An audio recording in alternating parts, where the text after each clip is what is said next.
Hello అండి అందరికీ. మొన్న ఊరు నుంచి తీసుకొచ్చిన కనకాంబరం పువ్వుల మొక్క అయితే ఇందులో నాటుదామనేసి ఈ మట్టి అంతా కూడా వేరే పాట్లోకి తీసేసి ఇలా గుల్లగా తయారు చేసుకొని మళ్ళీ అందులో వేసామండి. చిన్న చిన్న రాళ్ళు లాంటివి ఉంటే అన్నీ కూడా తీసేసాము. ఈ మొక్క కనకాంబరం పువ్వులండి, ఆరెంజ్ కలర్ పువ్వులు వస్తాయి కదా, అలానే మా నాన్న కట్టేసి ఇచ్చారనమాట. ఈ మొక్క నిండా కూడా ఎర్ర చీమలు బాగా పట్టేసాయి. మట్టి మనకి చల్లగా ఉంటుంది కదా, ఊర్లో అయితే మంచిగా పెరుగుతాయి మొక్కలు, అక్కడ ఎరువు అంతా కూడా బాగుంటుంది. అది అలానే కదపకుండా ఇందులో పెట్టేశామండి.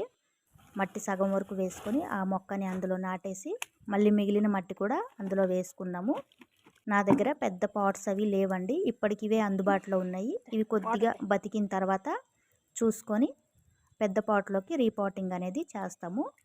చాలా హెల్తీగా ఉందండి మొక్క అయితే.